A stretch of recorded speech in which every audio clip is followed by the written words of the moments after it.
me tell you, this is not how I anticipated my drive to Warroad. I'm literally parked on the side of the highway in the middle of nowhere. Hey guys, and welcome back. My name is Tatiana, and I'm coming to you from good old Vancouver Island, aka my parents' house. That's right, I made it home, but more on that later. Let's jump back to when I was leaving Minneapolis to drive to Warroad. Now, I stopped at the airport and I picked up another friend. This friend is Leilani, and if you are a longtime viewer of the channel, you would have probably seen Leilani in one of my earlier videos from November when I was out in Utah. Men's deodorant doesn't work on mine, And it's not working at all. I stink. It's okay. We'll all stink. So Leilani flew into Minneapolis to surprise her partner Ben and his 4 kids. Of course, Leilani and I intended to drive to Warroad. My van, however, had other plans. Yeah, it's a video. Yeah. Nope. I didn't even check weather. It's going to. Hello, everybody. So I am currently on the road to Warroad. It is around 8:30 p.m. and I'll just show you. That is my well, that's my oil light, and which I think is quite surprising because a few days ago I just topped her up, so the fact that the oil light came on does worry me. I am literally on the side of the highway on the way to Warroad in the middle of nowhere. There's snow, it's cold, it's windy, and I'm kind of nervous, but like, it's better to fix this than, you know, have my engine blown and be on the side of the road in the middle of nowhere during a small storm. So, I should also mention I have my good friend Leilani here. I don't think you can see her. Yeah, you can't see her. Stick your face in here. This is Leilani. But this is gonna be good. So I'm all bundled up. I'll have you know, we're in like frostbite type weather right now. So I have to like be quick with this. So I'm going to just go get the oil.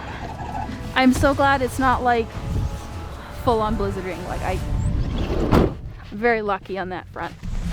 See, literally in the middle of nowhere.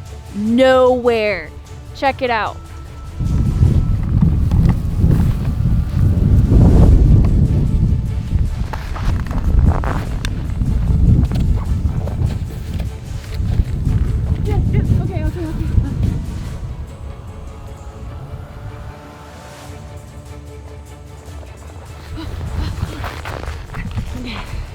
Can you just shine the light one more time? So there it is. When we first opened it, there was oil splatter all over, so there is a massive problem. Well, or something. Yeah, definitely a problem. Okay, you get back inside. Moment of truth, you guys.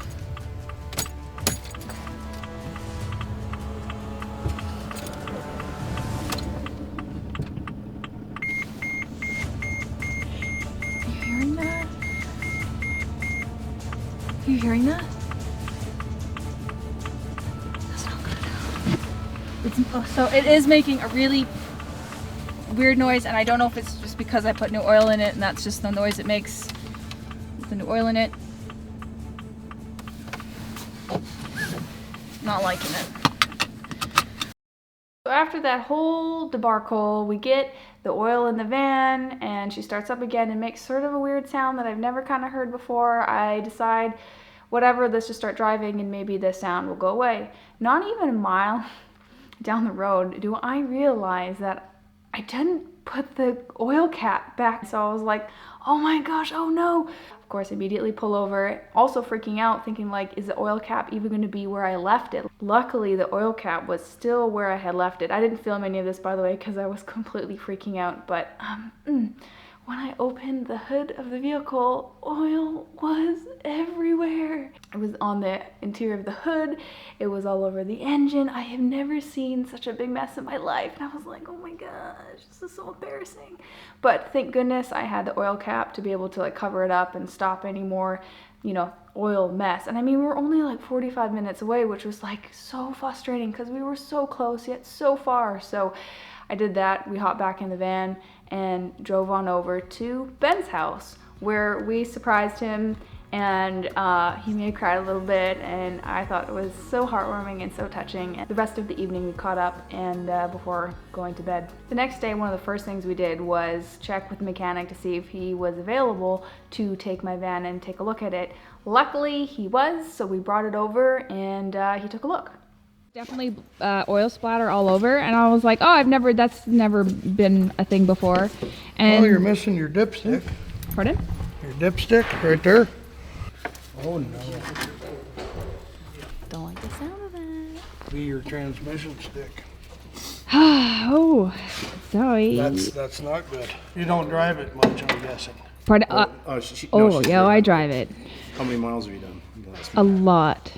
What I need to do is get it on the lift, take my steamer and clean it all off. Yeah. That way we can fire it up and See. Yep. clean it up nice and And I think- figure out where everything's bad. So after leaving my van at the mechanics, we head over to one of Ben's friend's house who has like a makeshift sauna. We get there to warm it up so that can be our activity for later that evening.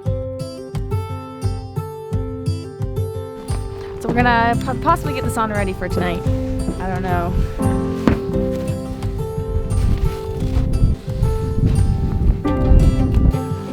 If we get coals in here, it'll just go in the water. Been outside like 30 seconds and my fingers are freezing. Cause I'm a baby. It's very cold. And when you're not used to the cold, it hurts. It's minus 11 Celsius, but I've experienced minus 10 before and it didn't feel like this, so whew.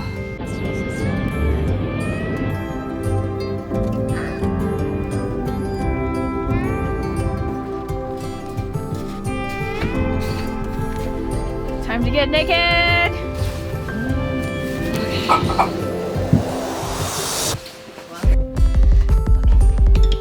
The camera's probably gonna steam up and fog up, so don't expect good quality footage.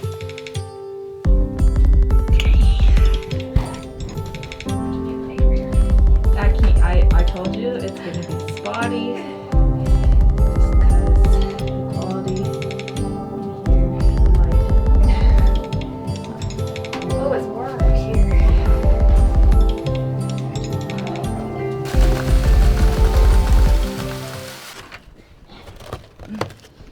Oh my God. Oh my Lord. Ben! Ben! Oh, no. I fell. Oh, okay. Okay, you can get up now. Oh my God.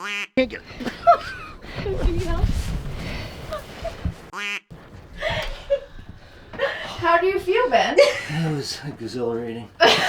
Invigorating. It sucked that it was so deep and you couldn't get out. I mean, it was soft. Soft. Until I tried rolling over, and that's when it went bad. Went really bad. It's okay now. I'm glad you're fine. Go Finland. So we've been here for like a solid hour and it's time to go. We are super hot. I did not roll in the snow because I'm a chicken shit. But, you know, Ben did. And we're going to check out that footage later and see if it was worth it. I know I was too much of a chicken to actually get into the snow and roll around. But I'm telling you, I can't even describe how cold it was. Like, I know I'm being a baby about it, but like it was piercingly cold. Like Ben did it. And it looked horrible. Yeah, so I guess I owe you guys a snow roll at some point, but yeah, I totally chickened out. Once we finished at the sauna, of course we went back home, and Ben then gets a phone call from his dad saying that his dad got stuck in a snowdrift. So of course we had to go out and save the day.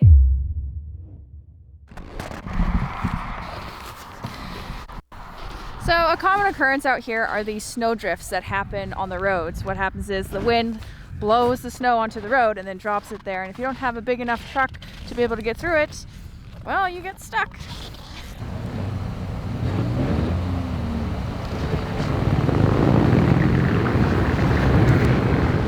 Success!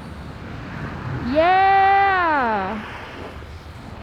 It was like a 4-minute ordeal that we were like outside and I was filming this as they pulled the car out, and I kid you not, I could not feel my fingers. I started to feel a little bit loopy, like my face hurt, like it was it really put in perspective like how fast things can go south essentially when it's this cold out, and that you need to be prepared. So that was like a really good learning curve because I've never like experienced these colds. Yes, I'm from Canada, but I'm from the bougie part of Canada where it doesn't get that cold. So that was a really interesting learning curve. Now, of course, we get Ben's dad out, and not even 30 seconds later, Ben gets his truck stuck in the same snowdrift. Now, the sound on the microphone decided to crap out at this point, which is a shame because we were all laughing at ourselves about how we literally just pulled the car out of the snowdrift, and then we find ourselves in the exact same situation. Luckily, he has four-wheel drive, so we were able to dig ourselves out, put it to four-wheel drive, do the and then the truck was able to get out. But hey, you know what? Again, a learning curve, how fast stuff can just completely throw you off. And so, good learning curve, made for a extremely funny time. Now, the next few days were down days, and it worked out because the weather was just so cold that it wasn't fun to go out and do stuff. So we just sort of sat around and, you know, just enjoyed our downtime. Finally, the weather started to warm up just a bit, and we decided to go out.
That's a culvert in the snow.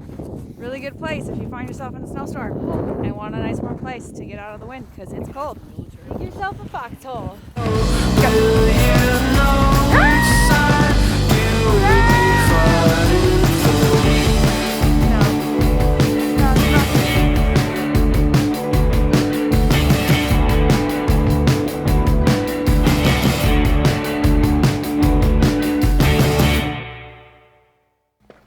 And then the rest of my days in Warroad included seeing the town, exploring all its like fun little nooks and crannies, as well as getting the snowmobile stuck.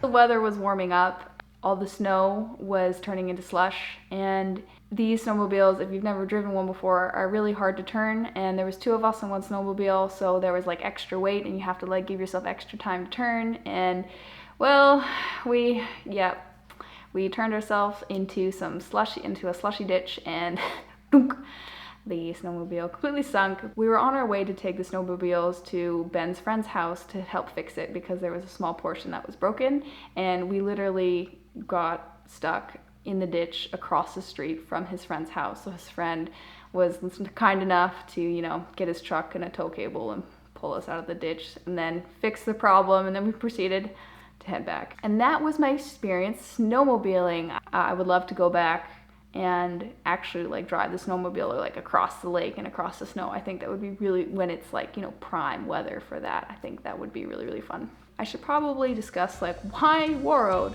Well, not only is my friend Ben from there, if you remember James, I introduced him as well in the Utah videos. James and I have been friends for a solid 8 years, and his friends are also my friends, and all his friends are basically from that area, either like Minnesota, North Dakota, Grand Forks, Warroad area. So it was really fascinating to be able to like see this town that I've heard so much about for so long. And I know it's in the middle of nowhere, and I know you'd be like, why would you even go there? But for me, it was like, for me it meant something, you know, especially because like some of my closest friends are from this town, and My favorite part was going to the high school and seeing all their dorky little graduation photos. I just got such kicks out of seeing like these people that I've known for so long and kind of seeing their history and where they came from. So that's why I chose Warroad. And I gotta admit, it's a lovely, lovely little town on the border of Canada. I'm from a small town, so I have like small town nostalgia. To be able to like get that, it's like, oh, it felt so good. Also, if you're there, check out the library. You need to go to the library. Not only is it like extremely fancy, there's also a museum in the library, and not just like, you know, like this little showcase. It's like a full-on room with extensive, you know, history of the place, and it's quite intriguing. So I highly recommend you stop at the library if you ever find yourself in Warroad. Now, of course, while I'm enjoying myself exploring this town that all my friends are from, my van is getting fixed, and eventually I get a phone call. Turns out the only thing that was wrong with it was an O-ring. Or so I think.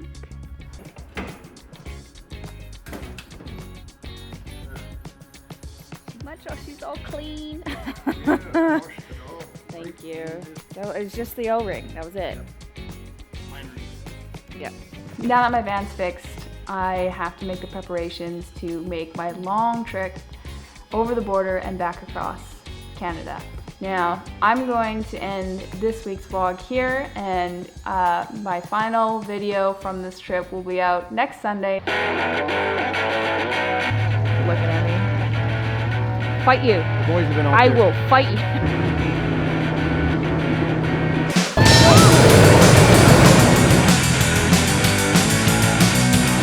Stay tuned for that. Like I said, I'm here back on Vancouver Island, and I will be shooting some van videos and some here in Canada videos.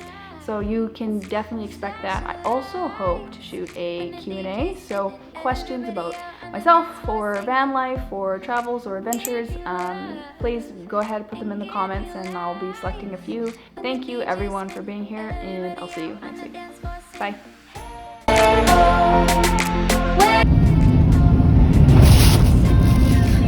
Sorry. How are you feeling? That one looked like it hurt. Watch your head.